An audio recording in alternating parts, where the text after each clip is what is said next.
दोस्तों, आज की कहानी है भाभी। कुछ रिश्ते किराए के घर जैसे होते हैं जिसको जितना भी सजा लो पर कभी अपने नहीं हो सकते। दोस्तों, कहानी शुरू करने से पहले अगर आपने इस चैनल को सब्सक्राइब नहीं किया हो तो कर लीजिए ताकि आपके पास पहुंच सके हर नया वीडियो। आज दिव्या के भाई ने अपने नए घर का निमंत्रण भेजा था। उसने फोन भी करने की कोशिश की थी। दिव्या ने निमंत्रण पत्र देखा पर उसके मन में कोई खुशी नहीं थी। यहाँ तक कि भाई का फोन भी उठाने का उसका मन नहीं किया। आज उसको बहुत कुछ पुराना जिसे वो भूलना चाहती है फिर से याद आ गया। दिव्या को लगा कि जैसे उसको पुराने गाँवों को फिर से किसी ने कुरेद दिया है। उसकी आंखों के सामने बचपन से लेकर अब तक की सारी यादें चित्र की भांति चलने लगी। बचपन से ही दिव्या ने माँ को अक्सर बीमार देखा था पर पापा ने अपने कार्य के साथ साथ दोनों बच्चों को बहुत प्यार से पाला था। दिव्या पढ़ाई लिखाई में बहुत अच्छी थी पर उसके विवाह लायक उम्र होते ही एक अच्छे परिवार में उसकी शादी हो गई थी। वैसे तो उसका ससुराल और मायका एक ही शहर में था पर उसके और उसके पति की नौकरी दूसरे शहर में थी। पूरा समय नौकरी और फिर अगर कभी छुट्टी भी मिलती तो ससुराल ही रुकना होता। मायके तो वो बस थोड़ी देर के लिए ही जा पाती। दिन गुजर रहे थे। भाई ने पापा की कंपनी संभाल ली थी। एक सुंदर सी लड़की के साथ उसकी भी शादी कर दी गई। लड़की देखने में बहुत प्यारी थी, बोलने में भी बहुत मधुर थी। दिव्या को लगा था कि अब तक उसकी कोई छोटी बहन नहीं थी। भाभी के रूप में उसको एक छोटी बहन मिल जाएगी। ये इस तरह के मधुर ताने बाने बुनी रही थी पर कहते हैं ना कि हर चमकने वाली चीज सोना नहीं होती। थोड़े समय तक तो सब ठीक चला पर नई भाभी समिता ने धीरे धीरे अपने रंग दिखाने शुरू कर दिए। समिता को सिर्फ अपने पति से मतलब था। घर पर बूढ़े सास ससुर का रहना उसको जरा भी नहीं भाता था। लोक लाज के डर से किसी तरह वह इन रिश्तों को निभा रही थी। वैसे तो दिव्या का मायके जाना बहुत कम होता था पर जब भी वह जाती तब उसके सामने समिता का व्यवहार बहुत अच्छा होता था। पर उसके जाते ही वह सास ससुर को बहुत जली कटी सुनाती थी। समिता की इन हरकतों के चलते दिव्या के माता पिता ने उसको मायके बुलाना भी कम कर दिया था।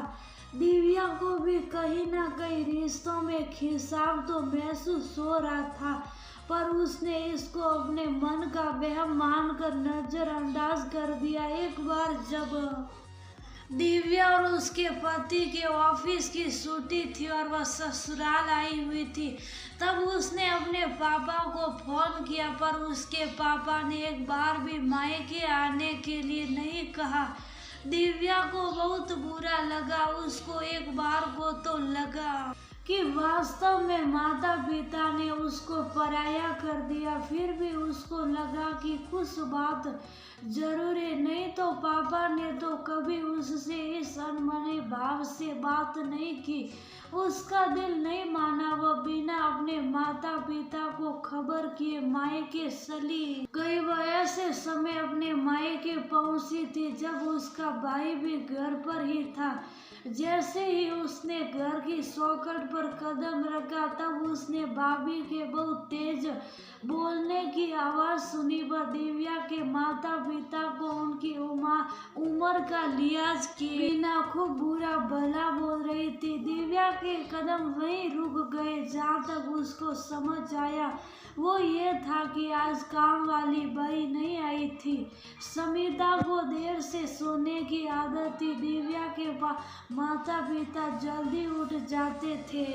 रोज तो काम वाली आकर उनको शाही नाश्ता दे देती थी, पर आज के उसके न आने पर दिव्या की माँ ने अपने कांपते हाथों से शाही बना ली थी। पर जब शाही डालने के लिए अलमारी से कप निकालने की कोशिश की तो उनके साथ नया कप का सेट बहुत तेज आवाज के साथ जमीन पर गिरकर सकना शुरू हो गया था। वो सेट काफी महंगा था।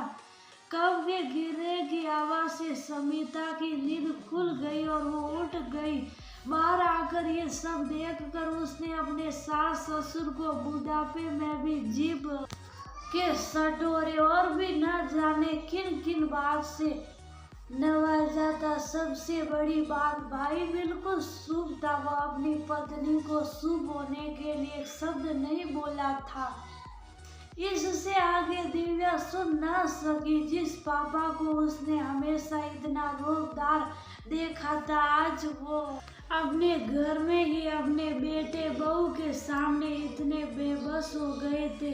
दिव्या बिना किसी आठ के घर के दरवाजे से लौट आई। आज उसको अपने माता पिता का मायके न बुलाने का कारण समझ आ गया था। उसने एक दिन फिर अपने पिता को फोन मिलाया। पहले तो उसने सामान्य बातचीत की, फिर अपने पिता को सारा किस्सा बताते हुए पूछा कि क्यों सह रहे हैं वो ये सब, जब घर उनके नाम है। तब उसके पिता ने कहा कि समिता बहू दिव्या के भाई के सामने तो उन लोगों से बहुत अच्छा व्यवहार करती है, पर पीछे उसके तेवर बदल जाते हैं।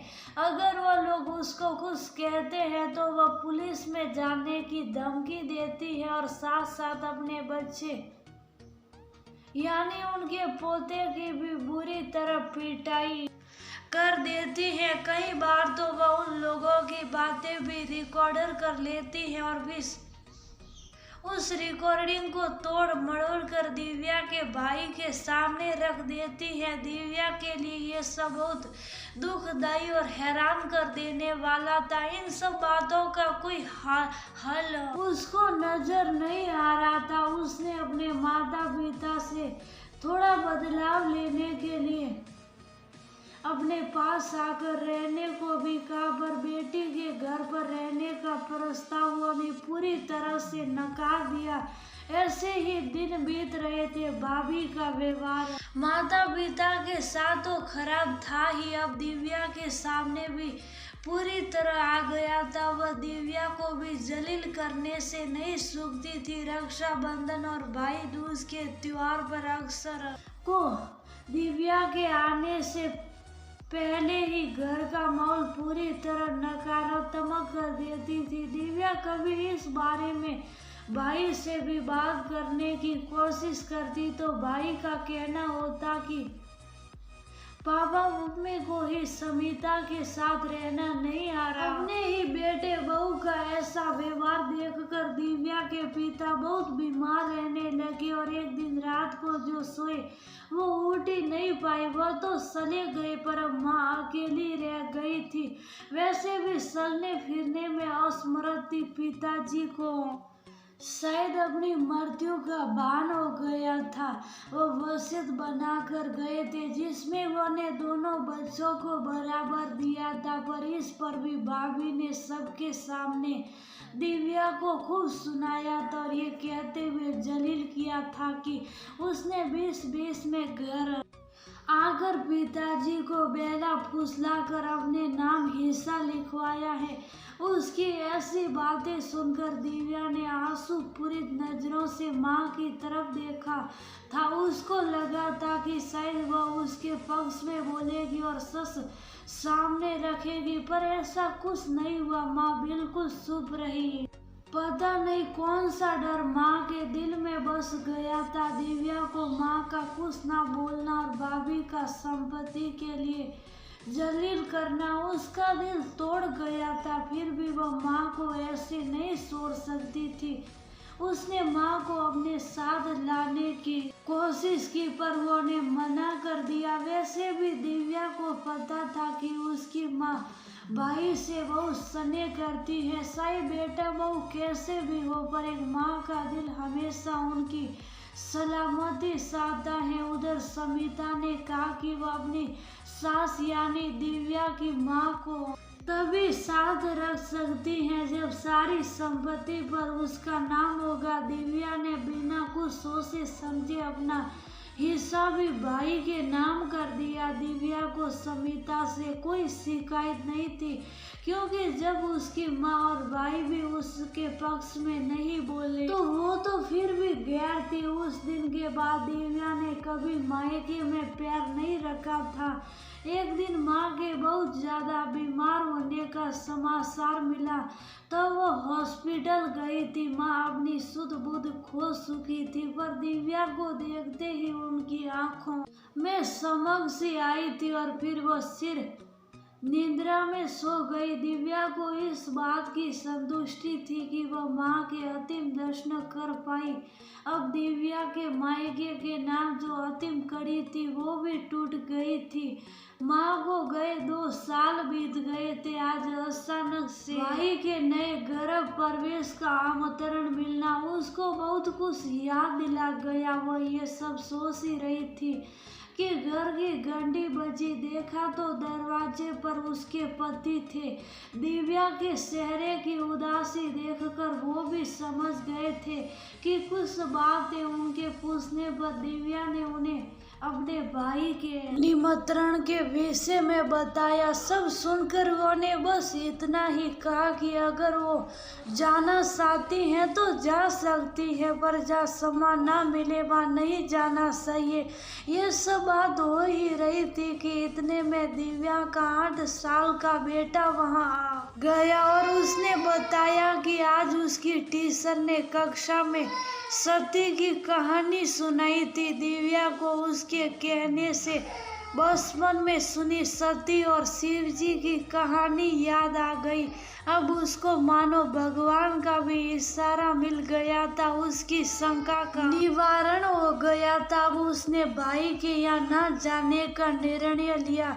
वैसे भी कुछ रिश्ते किराए के घर जैसे होते हैं जिनको कि जितना भी सजा लो पर अपने नहीं हो सकते। जिस भाई को इतने सालों में रक्षाबंधन और भाई दूज पर दिव्या की याद नहीं आई, आज लोग लज्जा के डर से उसका निमंत्रण भी दिव्या को अपनी भाभी द्वारा जलील करने का दंश नहीं भुला पाया।